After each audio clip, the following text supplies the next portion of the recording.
होंगे। हम लोग सिंपल इंटरेस्ट के क्वेश्चंस देख रहे थे। आइए हम एक नया क्वेश्चन देखते हैं। ये एसएससी सीएचएसएल 2019 का पूछा हुआ सवाल है।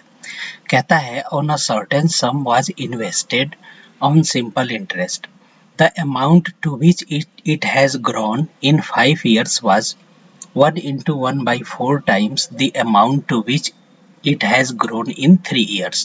The percentage rate of interest was. कोई अमाउंट है, प्रिंसिपल है जो कि सिंपल इंटरेस्ट पे दिया गया है, लेकिन वो हमें नहीं दिया है। प्रिंसिपल क्या है, इनिशियल अमाउंट, वो हमें नहीं पता है। और कहता है कि वो जो अमाउंट है वो क्या है कि 3 साल में जितना हो रहा है और 5 साल में जितना हो रहा है। तो 5 साल में जो अमाउंट होगा वो 3 साल के अमाउंट का 1 into 1/4 टाइम्स है। ठीक है, तो सबसे पहले हम क्या करें कि यहाँ पर इनिशियल अमाउंट सपोज करने से कोई फायदा नहीं होगा, प्रिंसिपल सपोज करने से। यहाँ हम सपोज ये कर लें कि 3 साल के बाद जो अमाउंट है, अमाउंट यानी प्रिंसिपल प्लस इंटरेस्ट, वो कितना है, x है। ठीक है, तो 5 ईयर के बाद क्या है, बोल रहा है क्वेश्चन में कि 5 ईयर के बाद क्या है, वो थर्ड ईयर का जो अमाउंट बन रहा है उसके 1 into 1/4 टाइम्स हो जा रहा है। तो 5 ईयर्स के बाद अमाउंट क्या हो जाएगा, 4 into 1 ये 4 प्लस 1 यानी 5/4x। ठीक है, ये 5 ईयर के बाद अमाउंट हो जाएगा।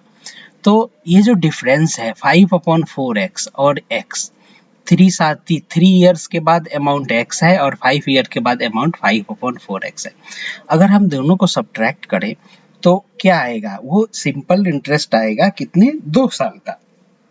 2 साल में सिंपल इंटरेस्ट बढ़ा जिसके कारण इसका अमाउंट क्या है, इंक्रीज हो गया, x से 5/4x हो गया।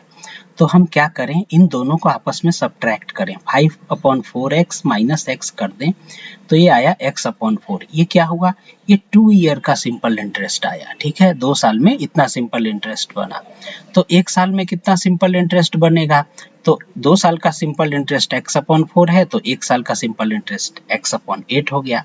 अब देखिए हमें 1 साल का सिंपल इंटरेस्ट पता है, तो 3 साल का सिंपल इंटरेस्ट कितना होगा, सिंपली 3 से मल्टीप्लाई कर दीजिए यानी 3x/8।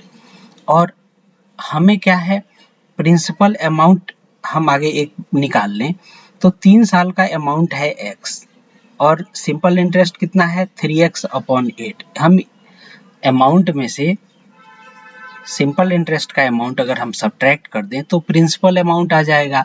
तो ये आया 5x/8। ये 5x/8 क्या आया, हमारा प्रिंसिपल अमाउंट आया। ठीक है, तो आप जानते हो कि फॉर्मूले में हम क्या लगाएंगे, तो फॉर्मूला सिंपल होता है। क्या फॉर्मूला होता है, simple interest is equal to P into R into T/100।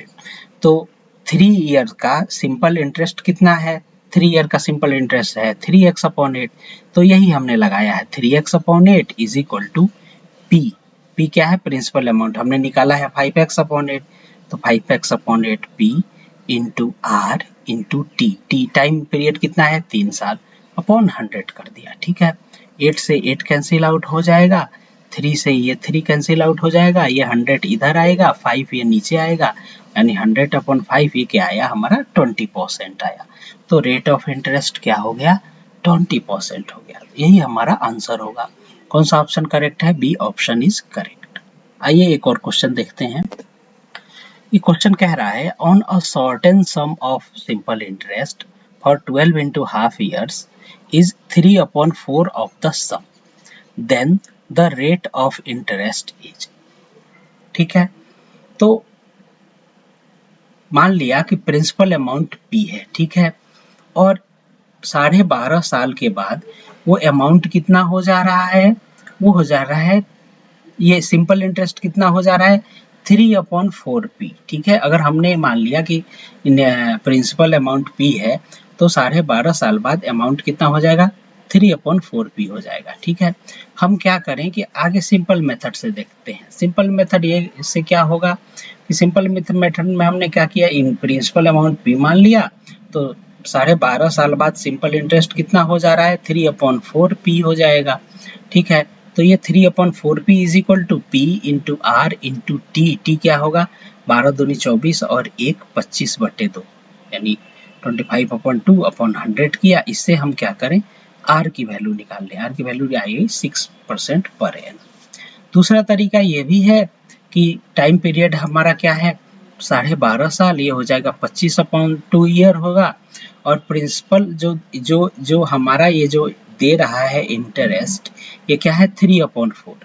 Simple interest 3/4 है। तो इसका मतलब क्या हुआ कि 4 पार्ट हमारा प्रिंसिपल है, 3 पार्ट क्या है इंटरेस्ट है।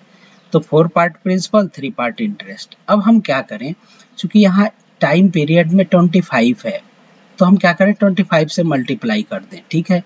क्योंकि हम रेट निकालेंगे तो उसमें सॉल्व करने में आसानी होगी, 1 साल का इंटरेस्ट निकालने में।